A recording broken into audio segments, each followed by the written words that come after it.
Shalom, meus irmãos, amigos, irmãos, irmãs. Hoje você vai aprender porque você nunca vai mais pronunciar esses nomes que são atribuídos ao Criador e ao Messias. Primeiro, o nome do Eterno está sendo blasfemado.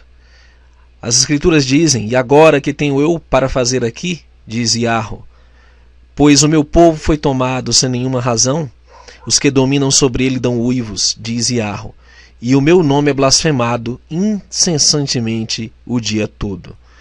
Portanto, o meu povo saberá o meu nome, pois naquele dia saberá que sou eu mesmo que falo. Eis-me aqui." E Yeshayahu 52, verso 5 e 6. Esse é o profeta Isaías, falando que o nome do Criador já era blasfemado desde os tempos antigos. Primeiramente, os escribas, eles tiraram os nomes do Criador, mais de 7.000 vezes mencionados, só no que nós conhecemos por Antigo Testamento, e posteriormente esse movimento massorético acrescentou acentos, acrescentou sinais à escrita hebraica pós-cativeiro babilônico, e até hoje, depois da Septuaginta grega, depois da Bíblia em latim, tudo isso tem sido adulterado. Mas observe, essa é uma inscrição arqueológica do nome do Criador. Nós lemos da direita para a esquerda. Esse é o paleo hebraico antigo. Você vê esses sinais aqui bem interessantes. E aqui nós temos o hebraico moderno, que são as letras usadas atualmente lá em Israel.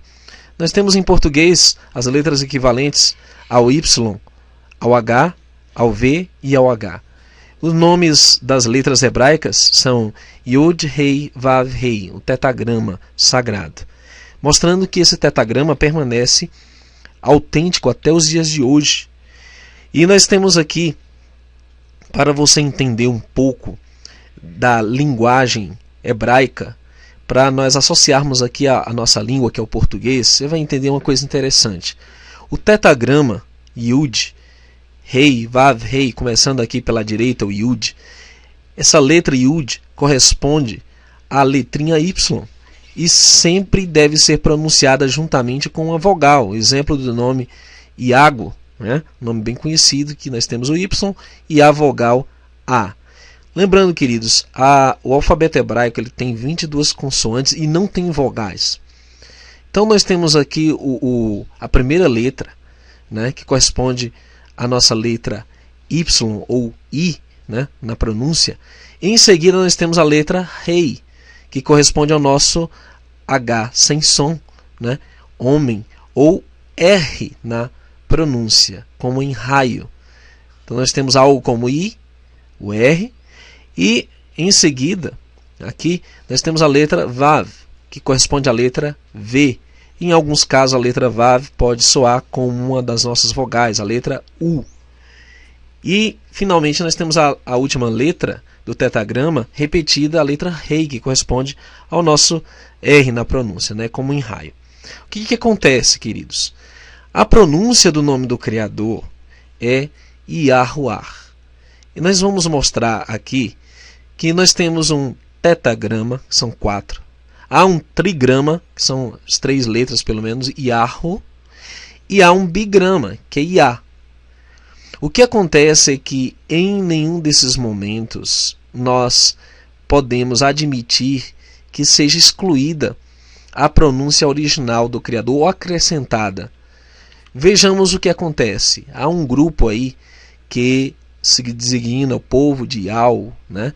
Essa seria escrita Yau ou Yau, ou Yau com H no final, que ele se baseia em um papiro encontrado entre os manuscritos essênios cristãos gnósticos das cavernas de Qumran, que tem escrito o nome de Deus, segundo eles, no trigrama grego, Iau. Primeiro, queridos, o nome do Criador ele vem da língua hebraica, não do grego. Em segundo lugar, os essênios eram cristãos gnósticos, que nós aprenderemos que eram combatidos pelo discípulo João nas cartas dele, foram combatidos por Shaul, Paulo, foram combatidos por vários discípulos, e os evangelhos também combatem os ensinamentos desse grupo gnóstico. E nós vamos entender uma coisa: nessa escrita grega eles omitem o trigrama, nós estamos falando da letra Rei, que, conforme você viu, está no nome do Eterno. Então, segundo eles, Yal seria o verdadeiro nome do nosso Criador e Yahusha seria o verdadeiro nome do nosso Salvador. Mas o que eles omitem é a letra Rei. A letra que aparece por 2 vezes, ela é omitida pelo menos na pronúncia, porque eles colocam Yal e tem um H no final às vezes, mas eles negam essa pronúncia. Então, qual o perigo disso, irmão Neemias? Você pergunta. É muito sério, porque cada letra do hebraico, ela não só tem uma fonética, uma pronúncia, mas ela também tem um sentido, uma mensagem. Por exemplo, a letra Yud, ela representa uma mão que opera um ato poderoso. Nós temos aqui a letra Rei, que significa contemple, e temos a letra Vav, que significa um prego, e a letra Rei novamente, que é contemple. Então, o que eles estão omitindo no nome do Criador e no nome do Messias? Se você tirar a letra Rei, né, que está no trigrama e está no tetagrama, você vai, ao invés de ter a mensagem contemple a mão, contemple o prego, você vai ter simplesmente mão e prego. Ou seja, a mensagem está incompleta, ou ela foi adulterada, ela foi subtraída, foi retirada. Então não há contemplação, não há meditação na mão e no prego, a morte do Messias. Isso é negado nessa pronúncia chamada Yal ou Yahusha. Algo muito sério também é que as Escrituras nos advertem para não acrescentarmos a palavra que o Criador mandou, nem diminuir dela. E é o que eles fizeram, diminuindo a letra Rei. Para que guardeis os mandamentos do soberano vosso Elohim, que eu vos mando. Paulo ainda diz, irmãos, apliquei essas verdades a mim e a Apolo, por amor de vós, para que por nosso intermédio aprendais a não ir além do que está escrito, de maneira que nenhum de vós se encha de orgulho a favor de um contra o outro. 1 Coríntios 4, 6. E finalmente, a advertência final do livro de Apocalipse é que se alguém tirar algo, qualquer palavra do livro, da profecia, sua parte será tirada do livro da vida, da cidade santa, das coisas que estão escritas neste livro. Então, retirar algo do nome do Eterno e acrescentar, como é o caso dessa vogal O, que é acrescentada, é muito sério. Desde que eu entrei no YouTube em 2011, eu vejo grupos falando desse Yal, dessa pronúncia, e isso, na verdade, tem redundado em coisas negativas. E a principal delas, de todos esses grupos, é negar a autenticidade das Escrituras. Negam alguns dos evangelhos, como é o caso desse grupo que nega o Evangelho de João. Eles negam vários livros e textos da Bíblia e tantos outros textos das Escrituras que eles negam, principalmente a Torá, né, que nós chamamos de Pentateuco, os primeiros 5 livros da Bíblia. Eles negam até o Gênesis capítulo 1, é negado nesses meios aí. E há um perigo muito grande em você admitir ensinamentos que primeiro desqualificam as Escrituras e depois eles se colocam um líder que ele tem uma certa iluminação, então ele apresenta argumentos não bíblicos, que é o caso do argumento deles para dizer que Yal é a pronúncia verdadeira e desqualificar Yahuar, o tetagrama, ou trigrama, Yahu, é que os animais, os elementos da natureza pronunciam o nome Yal. Oh, por favor, meus irmãos, onde nós podemos se basear em argumentos que não estão nas Escrituras? Vejamos o que diz aqui. Esse é o argumento bíblico. Assim porão meu nome, diz o Criador, sobre os filhos de Israel, e eu os abençoarei. Números 6, 27. Então foi um mandamento do Eterno, passado por Moisés, que todos os filhos de Israel deviam ter porções do nome do Eterno.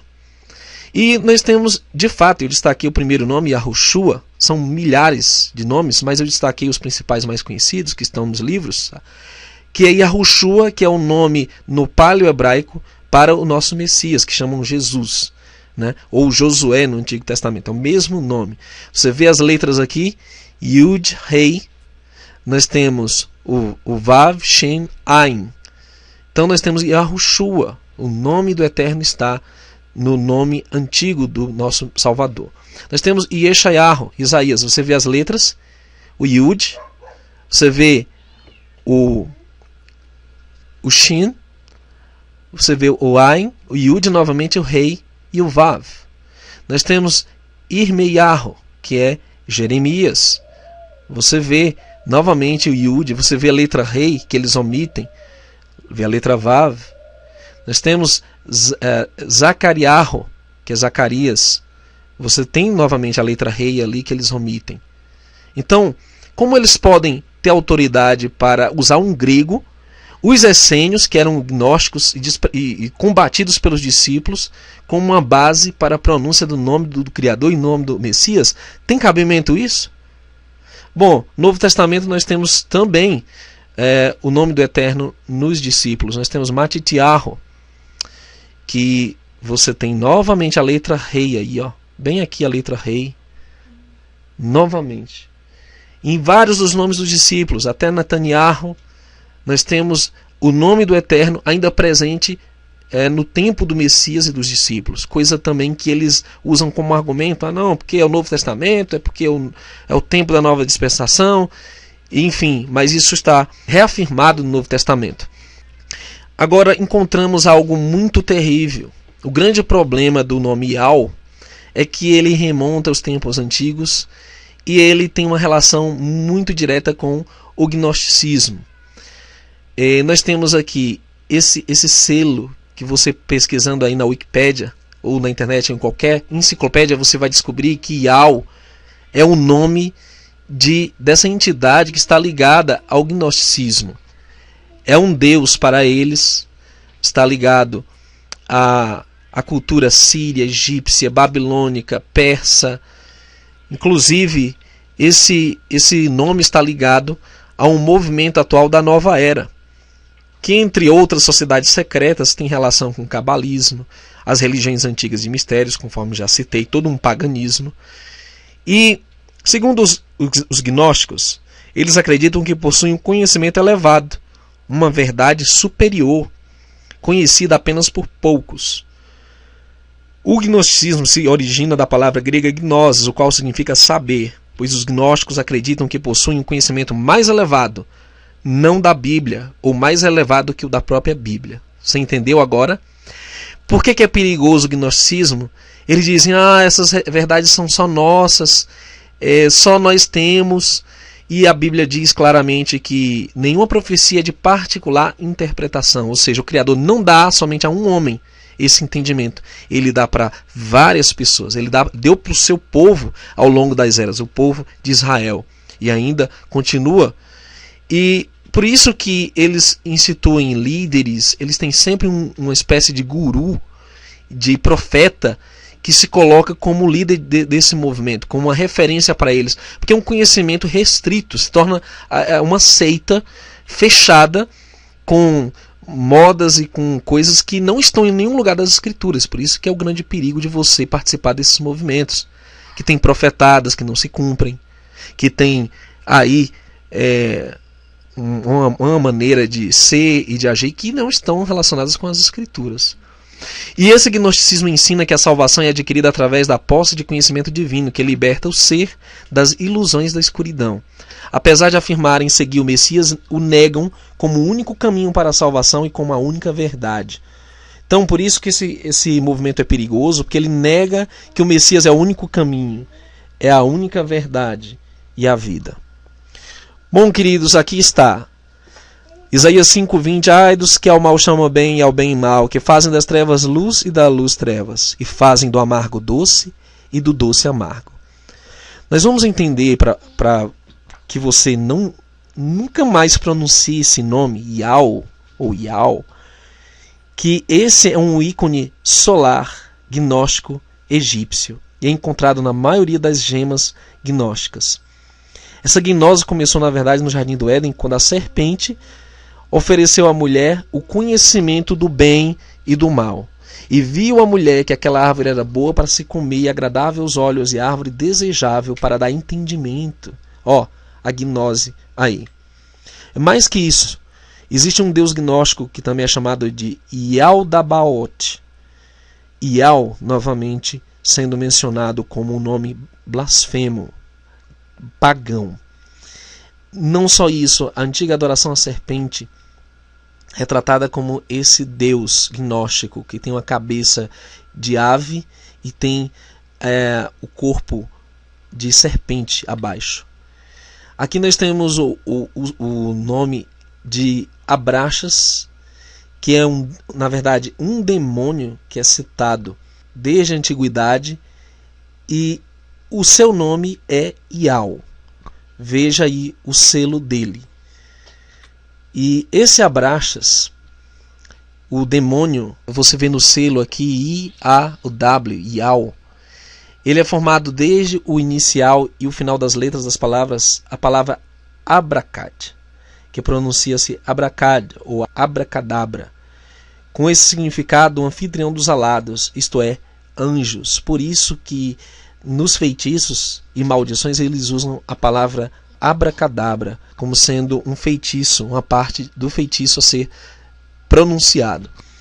Então, querido, você não pode atribuir o nome do Criador ao nome de um demônio. Isso não se faz. O deus serpente de cultos gnósticos, considerado o equivalente da serpente de Gênesis. Aqui ao lado você vê a figura de Abrasax. Descobriu-se a seguinte inscrição: Ial Abrasax, você é o Senhor. Então, a quem as pessoas estão adorando quando pronunciam esse nome? Não sabemos se foi intencional, com dolo, sem dolo, mas já sabemos agora que isso não se pronuncia. E essa é a figura do demônio Abraxas. Inclusive, a primeira vez que eu ouvi esse nome foi num livro do Daniel Mastral, né, Filhos do Fogo. Ele conta o testemunho dele que teve assistência desse demônio para fazer coisas terríveis. E esse demônio também é parte do culto maçônico. Aqui você vê o selo desse demônio, onde temos Templi Secretum e a cruz de Malta aqui, os templários. E esse é o símbolo de um escudo, um selo em que eles fazem alusão a esse demônio também, na maçonaria. Aqui é um achado arqueológico esculpido em pedra sobre também esse demônio, cabeça de ave e o corpo de serpente. Terrível. O próprio selo americano é também homenageando esse demônio, né? O Abraxas, Ial, etc. A ave nacional, o selo dos Estados Unidos, é na realidade uma fênix. A fênix e a serpente se regeneram do fogo. E um certo tempo já passado, um verme é produzido das cinzas da ex-fênix. E este verme, sendo transformado, se torna novamente uma fênix, Artemidorus. Então, mais uma vez você vê a alusão ao paganismo, ao ocultismo, à idolatria, a demônios. Por isso, em 1 Timóteo 6,1, Shaul Hachali, o Paulo diz: para que o nome do Criador e a doutrina não sejam blasfemados. Mas o Criador, não tendo em conta os tempos da ignorância, anuncia agora a todos os homens e em todo lugar que se arrependam. Meu querido, eu sei que a maioria de vocês, ou muitos de nós, já fizemos coisas erradas, mas agora o Criador nos chama ao arrependimento. Se eu descobrisse que o nome que eu entendo ser o nome do Criador está associado a esses demônios, e é por isso que o nome do Criador é blasfemado, porque eles usam tetragrama sagrado, com a pronúncia errada, com a pronúncia dos demônios, nome de demônios, e por isso o nome do Criador é blasfemado, né? Nós temos que se afastar disso aí, jamais pronunciar esses nomes, pagãos e idólatras, porque o Criador abomina sequer que nós pronunciemos esses nomes, e muito mais em relação a ele, atribuindo a ele o Messias. Esse é o pecado, é uma blasfêmia contra o Espírito Santo. Inscreva-se no canal. Deixe seu like, compartilhe, comente, ative o sininho para ser notificado em breve mais vídeos no canal e conteúdos novos. Mensagem da Bíblia.